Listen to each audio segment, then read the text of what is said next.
안녕하세요. 오늘은 조선시대 역사에서 가장 논란이 많은 여인 장희빈의 이야기를 들려드리겠습니다.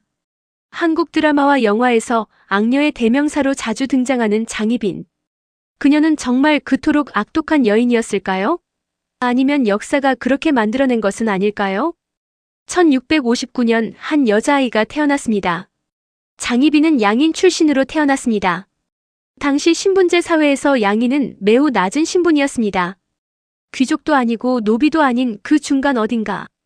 양인 출신의 여성으로서 장희빈의 인생 선택지는 매우 제한적이었습니다.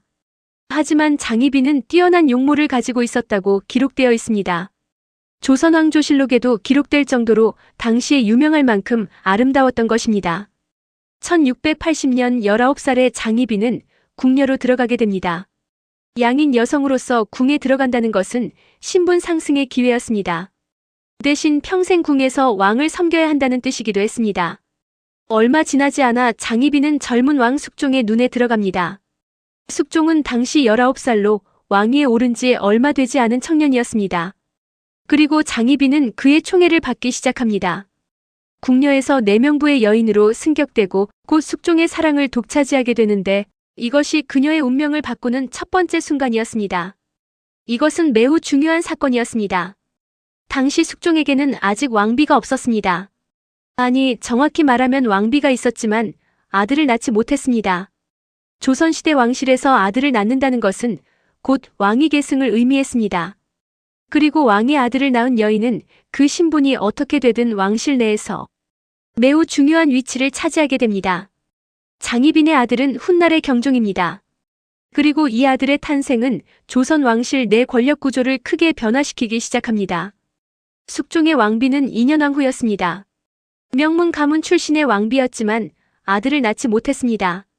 조선시대 왕실에서 왕비의 가장 중요한 역할은 왕의 아들을 낳는 것이었습니다. 이것이 비극의 시작입니다.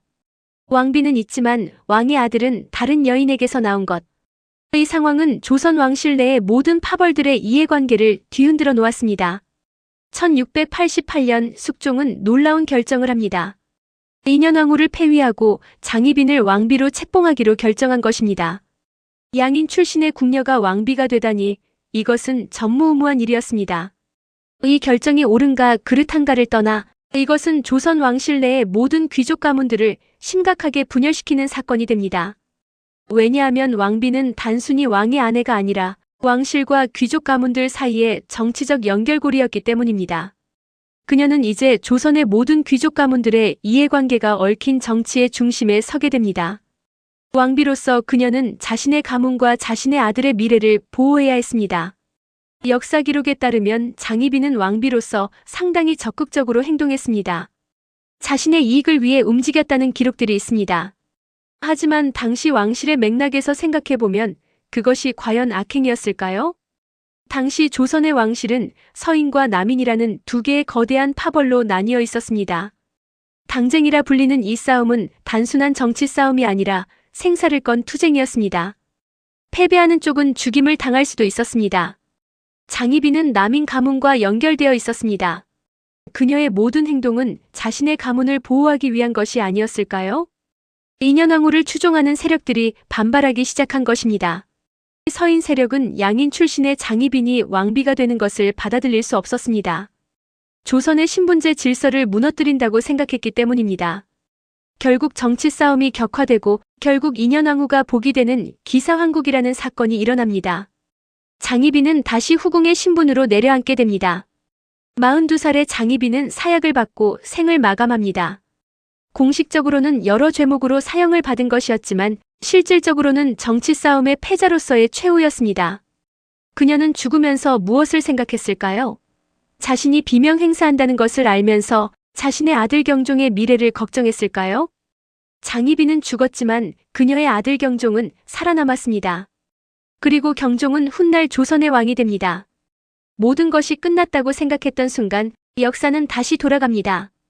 조선왕조실록에 기록된 모든 것이 사실일까요? 그 기록들을 쓴 사람들은 누구였을까요? 당시의 당파 싸움에서 승리한 세력이 아니었을까요? 역사는 승자가 쓴다는 말이 있습니다. 장희빈을 악녀로 기록한 것도 사실은 그녀와 대립했던 정치 세력들이었을 수 있습니다. 현대 역사학에서는 장희빈을 단순한 악녀로 보지 않습니다. 대신 신분제 사회에서 양인 여성이 가질 수 있었던 제한된 선택지 속에서 자신의 생존과 자신의 가문을 지키기 위해 최선을 다했던 한 여인으로 봅니다. 그녀가 저질렀다고 기록된 나쁜 일들도 사실은 자신의 처지에서는 필요한 행동들이었을 수 있습니다. 그리고 그 모든 일들의 결과는 결국 남성 중심의 왕실 권력 투쟁에서 나온 것이었습니다. 그녀는 350년 전 사람입니다. 그 시대의 가치관, 그 시대의 제약 조건, 그 시대의 생존 방식을 우리의 현대적 잣대로 판단할 수 있을까요? 아마도 장희빈은 악녀도 아니었고 순녀도 아니었을 것입니다. 그녀는 그저 자신이 처한 시대, 자신이 처한 신분제라는 울타리 속에서 최선을 다했던 한 명의 여인이었을 것입니다. 오늘 장희빈의 이야기를 통해 우리가 배워야 할 것이 있습니다. 역사는 단순하지 않습니다.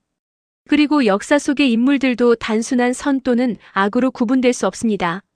앞으로 역사를 접할 때는 정말 그럴까? 라는 질문을 던져보세요. 기록된 것 뒤에 숨겨진 다른 이야기들을 찾아보세요. 영상이 도움이 되셨다면 구독, 좋아요 부탁드립니다.